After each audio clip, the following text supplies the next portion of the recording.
Terima kasih Bapa, kami mengucap syukur buat hari ini Engkau masih izinkan kami berjumpa lewat ibadah online Tuhan pada siang ini. Kami mengucap syukur. Terima kasih Bapa karena anugerah-Mu, pemeliharaanmu sempurna bagi hidup kami. Dan kami tahu Engkau Tuhan yang sudah mati dan bangkit bagi kami. Karena itu Tuhan, Engkau juga memberikan kami kuasa untuk hidup di dalam kebangkitan-Mu itu. Kami mengucap syukur urapi hamba-Mu yang tidak ada apa-apanya, Roh Kudus. Sampaikan firman-Mu bagi setiap kami, agar kami boleh mengerti rencana dan kehendak Tuhan di dalam hidup kami. Dalam nama Tuhan Yesus kami berucap syukur, kami sambut firman-Mu, haleluya, amin, amin, amin. Iya, shalom saudara, saya mengucapkan selamat hari Minggu, kita boleh berjumpa kembali pada ibadah online hari ini. Saya berdoa supaya setiap kita dalam keadaan baik, sehat, dan luar biasa. Saya percaya setiap kita juga pasti menghadapi masalah, persoalan, pencobaan. Bahkan seringkali ya, karena terlalu berat persoalan pencobaan yang kita alami, kita sendiri pun bertanya kepada Tuhan. Saya banyak menerima WA saudara di mana ada begitu banyak anak-anak Tuhan yang bertanya, kenapa saya harus mengalami ini, Bu? Kenapa, dan kenapa? Saudara, kita bersyukur di dalam Alkitab ya, banyak ditulis kisah-kisah dari orang-orang yang juga mengalami ya kejatuhan, keterpurukan di dalam hidup mereka. Tetapi kita juga bersyukur Alkitab bukan hanya menceritakan ya tentang keterpurukan orang-orang, ya para tokoh dalam Alkitab, tetapi Alkitab juga menceritakan tentang bagaimana kisah kemenangan mereka mengalami kebangkitan. Kalau kita sebut ya nama-nama orang-orang yang pernah mengalami keterpurukan dalam hidup mereka, ya ada Yusuf, Daud, ya Paulus, ya Ayub, ya, dan kita melihat bagaimana hidup mereka yang tetap mau konsisten mengikuti Tuhan dan tetap memegang prinsip firman Allah, mereka mengalami kemenangan. Nah, hari ini saya ingin kita sama-sama belajar dari seorang tokoh dalam Alkitab yang juga mengalami keterpurukan yang sangat luar biasa. Yang saya percaya mungkin tidak ada satupun dari antara kita yang mengalami hal ini di dalam hidup kita. Ya, makanya kalau kita belajar saudara dari kisah-kisah dalam Alkitab, ya kita baru tahu dan baru menyadari bahwa oh ternyata apa yang mereka alami itu tidak ada apa-apanya dengan kita, tidak sebanding dengan apa yang kita alami. Ya, kita sebut di sini ada satu tokoh yang luar biasa mengalami penderitaan dalam Alkitab, yaitu Ayub. Dia bukan hanya mengalami masalah yang biasa, ya usahanya hancur, semuanya rasanya gagal. Bukan cuma itu, anak-anaknya meninggal, ya istrinya meninggalkan dia, bahkan sahabat-sahabatnya meninggalkan dia. Dia benar-benar terpuruk saudara.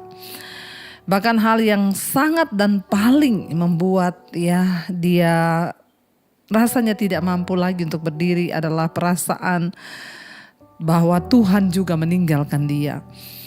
Di tengah kesulitan yang kita hadapi, di tengah persoalan yang kita hadapi, banyak orang berkata sama seperti itu. Kenapa Tuhan meninggalkan aku? Namun saya percaya ya saudara, kita semua melihat pada akhirnya apa yang dialami Ayub.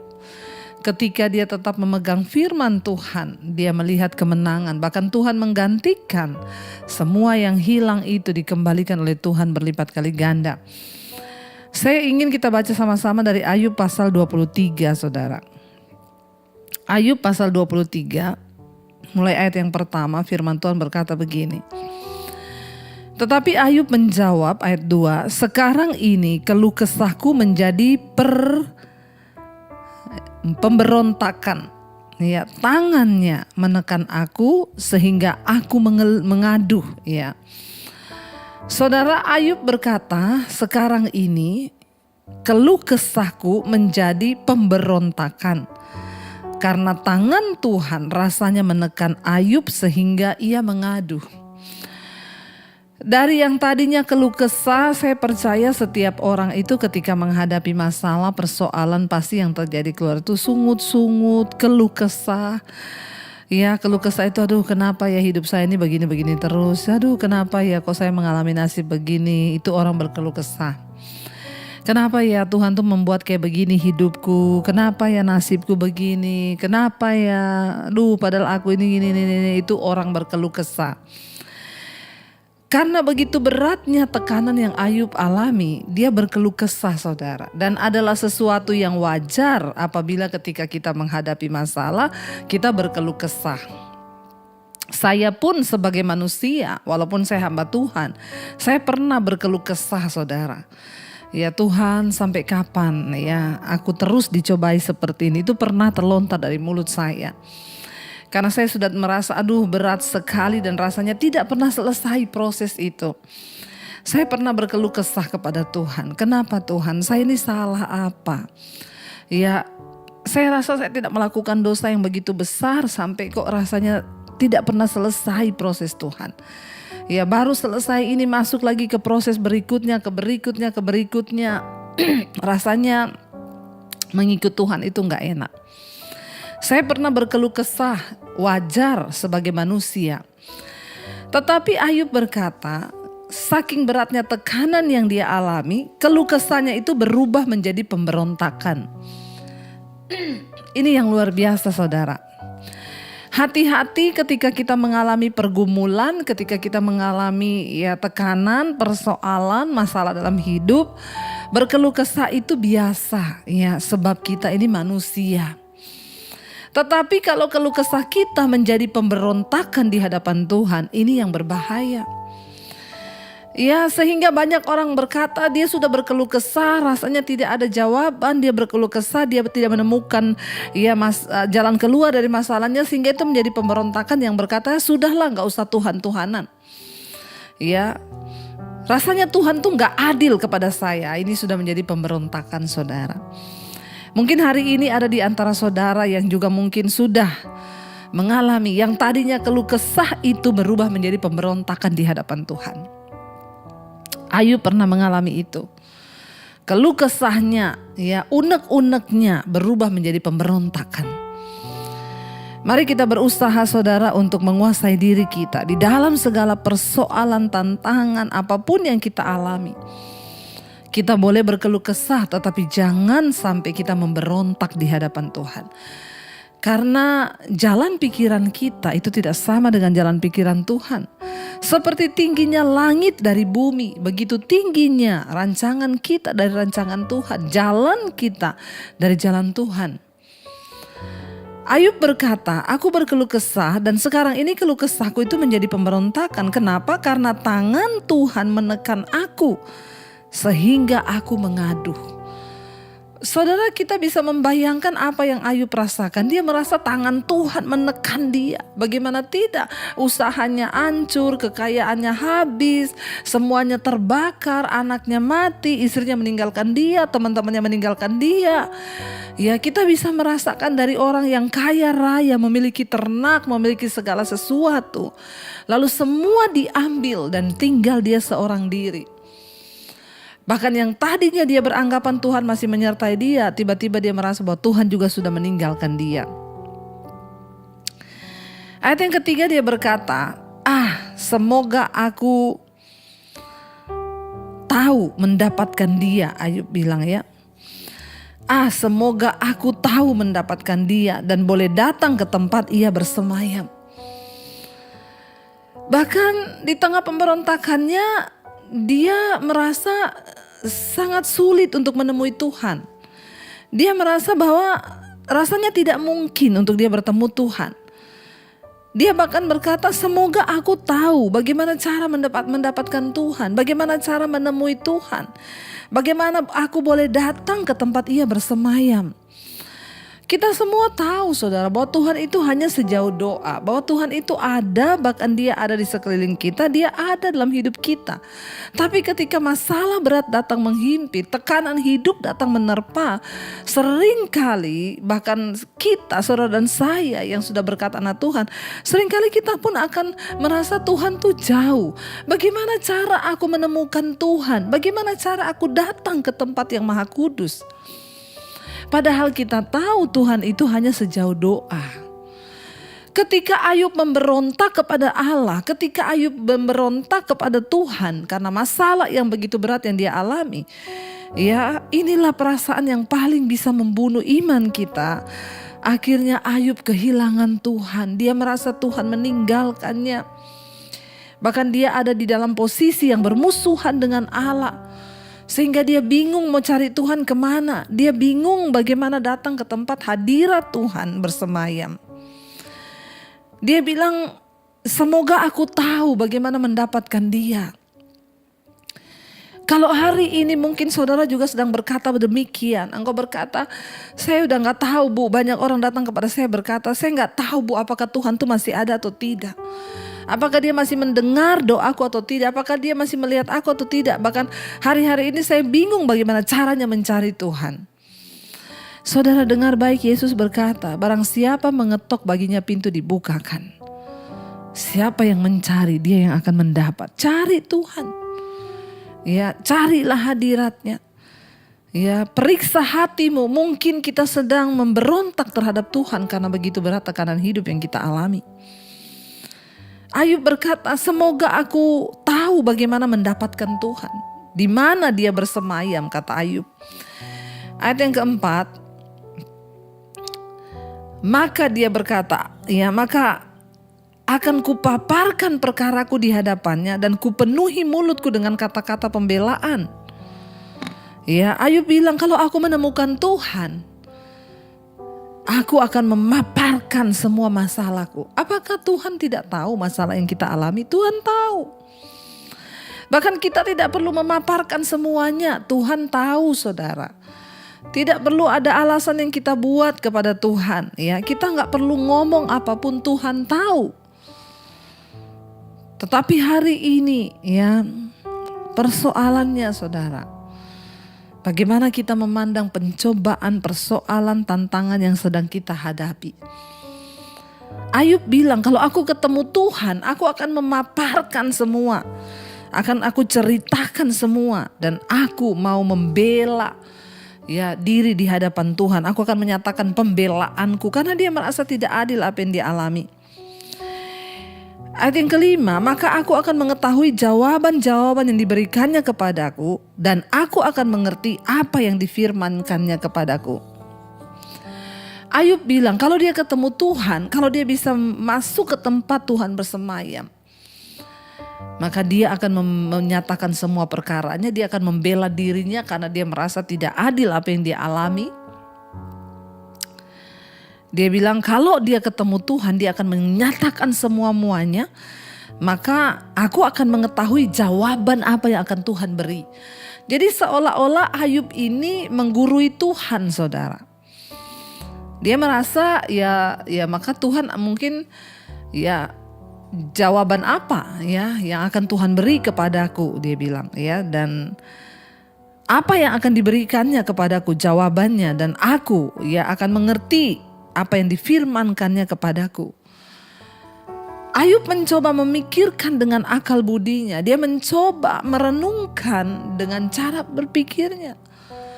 Ya, dia berharap kalau dia sudah memaparkan semuanya di hadapan Tuhan, lalu Tuhan berfirman dengan semua jawaban, kenapa kamu menghadapi ini karena begini.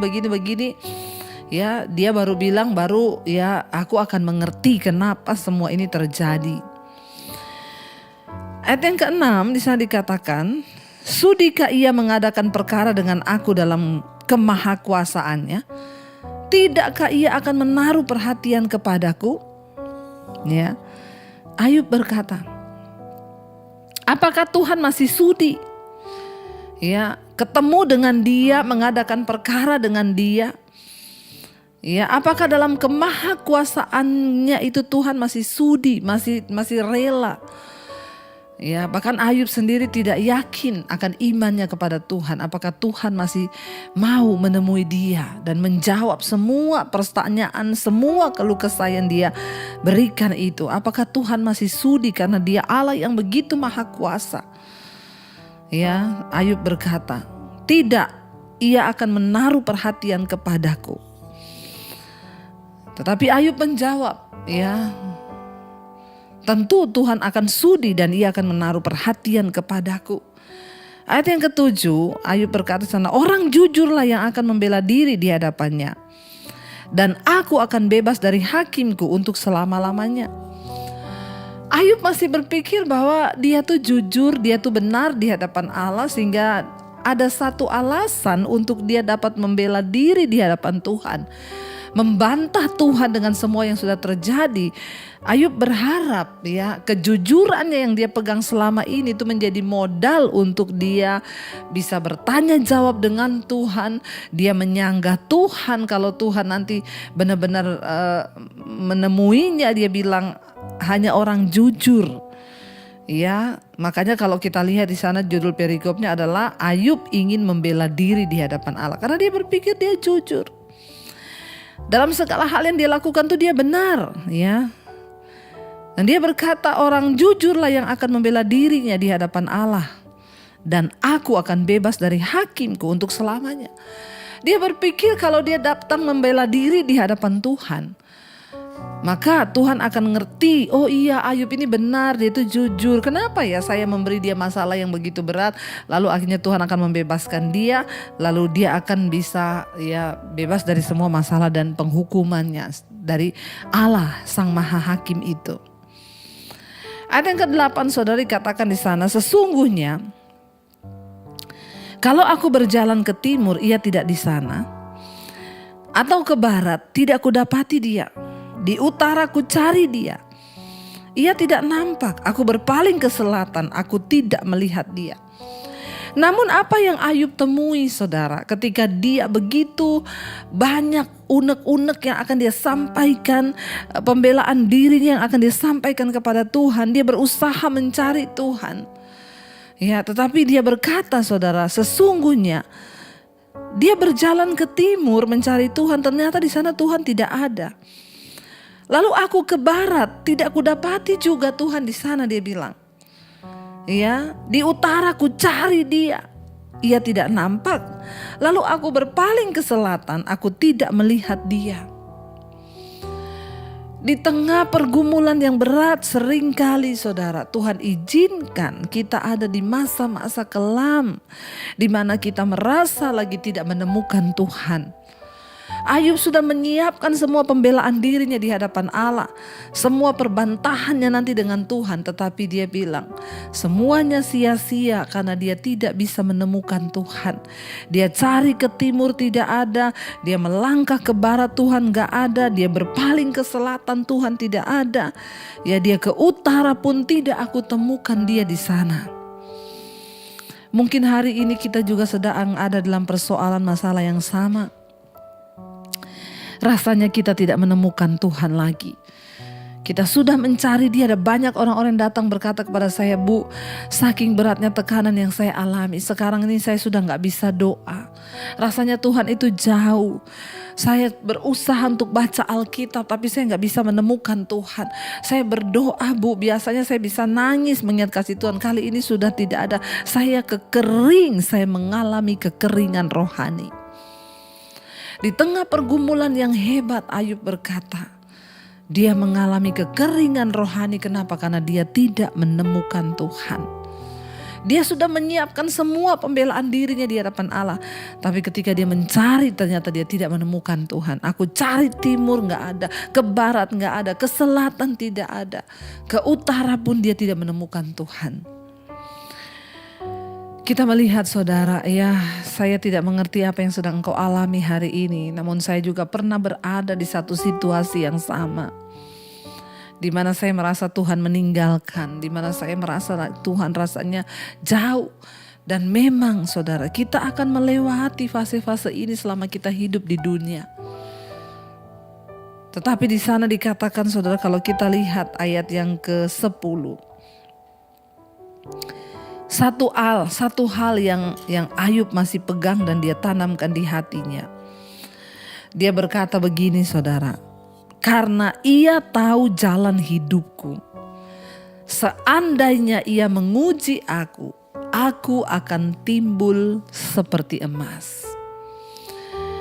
Ayub mencoba membangkitkan imannya saudara.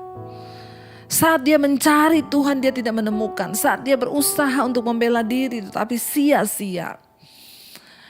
Lalu dia berusaha membangkitkan imannya dalam dirinya sendiri. Dia bilang, Tuhan itu tahu jalan hidupku. Ya, dia bilang, Tuhan itu tahu jalan hidupku. Dan seandainya ia menguji aku, maka aku akan timbul seperti emas. Satu hal mari kita yakinkan, di saat kita tidak mengerti apa yang sedang Tuhan kerjakan, di saat kita tidak mengerti kenapa kita mengalami masalah, di saat kita mencoba mencari Tuhan tapi kita tidak menemukan Tuhan, mari yakinkan kepada diri kita bahwa Tuhan tahu jalan hidup kita. Dia tahu apapun yang kita lakukan hari ini, dia tahu, bahkan dia tahu hatimu. Dia tahu hidup kita, saudara. Tidak ada satupun dari hidup kita yang Tuhan gak tahu. Kalau hari ini engkau sedang menangis dan engkau sedang terpuruk dan berkata, Tuhan, kenapa ini terjadi? Saya cuma mau bilang buat saudara, Tuhan tahu. Dia sedang melihat hidupmu hari ini dan dia sedang menunggu respon dari engkau. Ayub mencoba meyakinkan dirinya bahwa Tuhan tuh tahu jalan hidupnya. Sekalipun hari ini kita tidak mengerti, tapi percayalah Tuhan tahu apa yang kita alami. Tuhan yang lebih tahu. Engkau mungkin sedang berkata, aku mengalami sesuatu yang tidak adil Tuhan. Kenapa aku alami ini? Kenapa orang itu berlaku seperti ini? Kenapa Tuhan perusahaanku ditipu? Kenapa aku mengalami begini? Saudara, Tuhan tahu. Itu titik diem. Tuhan tahu. Semua yang terjadi di hidup kita tuh Tuhan tahu. Engkau mungkin sedang berkata, kenapa suamiku begini? Kenapa anakku begini? Kenapa ini begini? Saya cuma mau sampaikan hari ini seperti Ayub meyakinkan dirinya, Tuhan tahu jalan hidup kita. Dia yang paling tahu. Jangan berpikir Tuhan tidak tahu. Tuhan tahu. Sehingga Ayub bilang, seandainya memang Tuhan menguji aku, maka aku akan keluar seperti emas. Ya. Akhirnya Ayub ada pada satu titik. Dia bilang, Tuhan yang lebih tahu jalan hidupku. Kalau memang saat ini aku sedang diuji oleh Tuhan, maka aku akan keluar seperti emas. Aku akan timbul seperti emas. Mari kita perkatakan pada diri kita, Tuhan, sekalipun engkau sedang menguji aku akan keluar seperti emas. Karena aku tahu bahwa Tuhan tahu hidupku. Pegang itu saudara. Lalu yang berikutnya Ayub bilang apa? Ya, kakiku tetap mengikuti jejaknya. Aku menuruti jalannya dan tidak menyimpang. Ya, Ayub bilang, kakiku itu mengikuti jejaknya. Aku menuruti jalannya dan tidak menyimpang. Satu saudara yang harus kita lakukan ketika kita ada di dalam persoalan, dalam tekanan, dalam tantangan yang berat. Ayo tetap kakimu mengikuti Tuhan. Jangan menyimpang ke kanan atau ke kiri. Ikuti kehendak Tuhan. Kemanapun Tuhan mau bawa. Sekalipun sulit, bahkan mungkin kita tidak mengerti, ikut saja.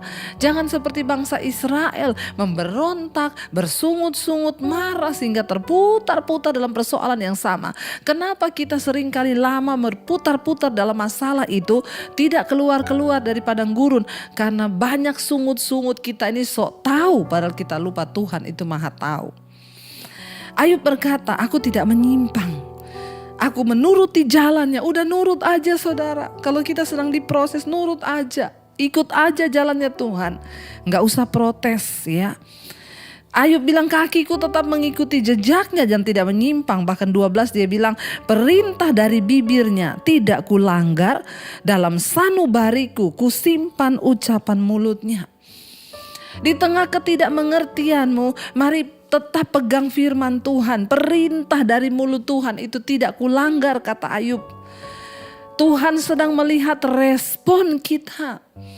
Ketika kita menghadapi masalah yang Tuhan hanya mau lihat responmu. Apa responmu? Bilang, perintah dari mulutmu tidak aku langgar Tuhan.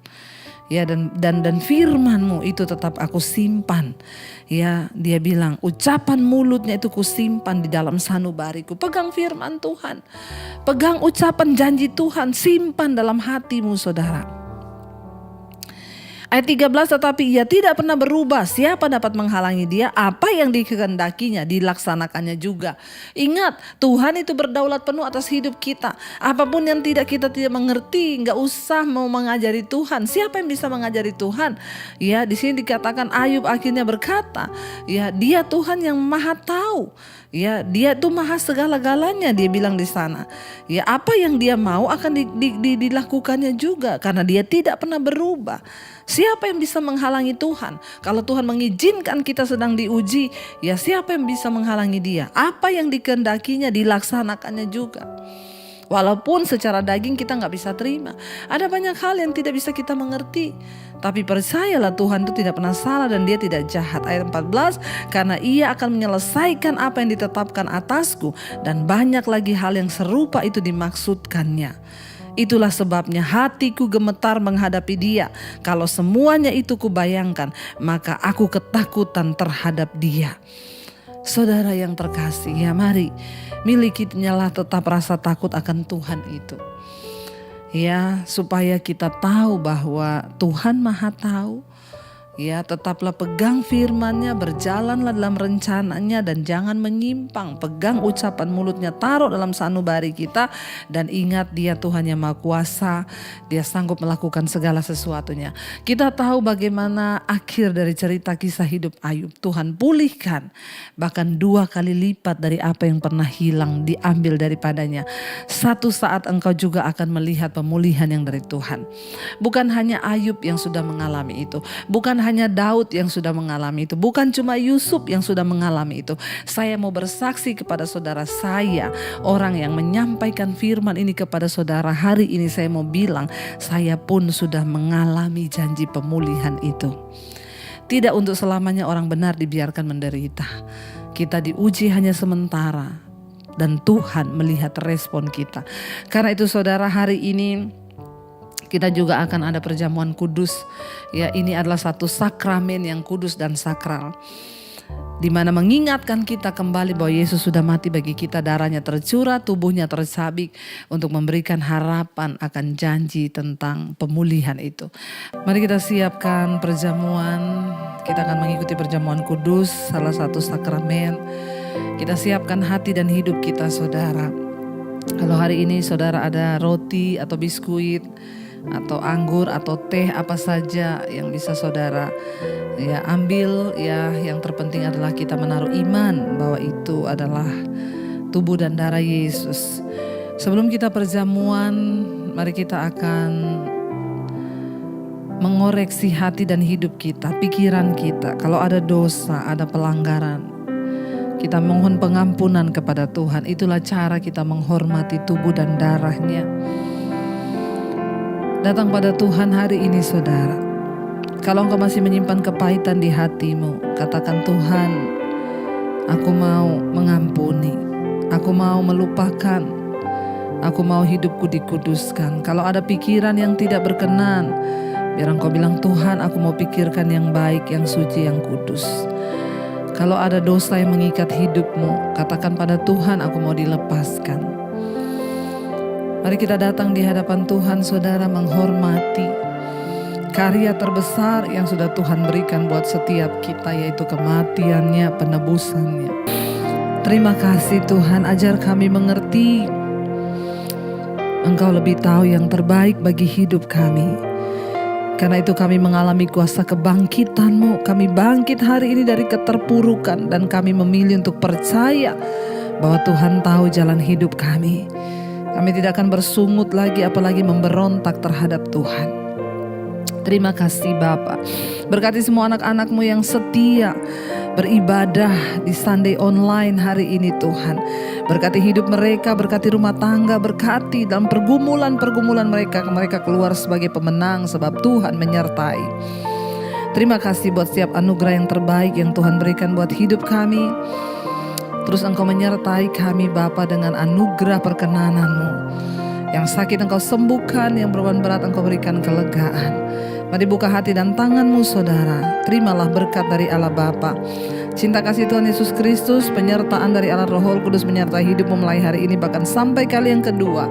Tuhan Yesus datang menjemput kita, namamu tercatat dalam kitab kehidupan. Dalam nama Tuhan Yesus yang percaya diberkati Tuhan, katakan bersama, amin.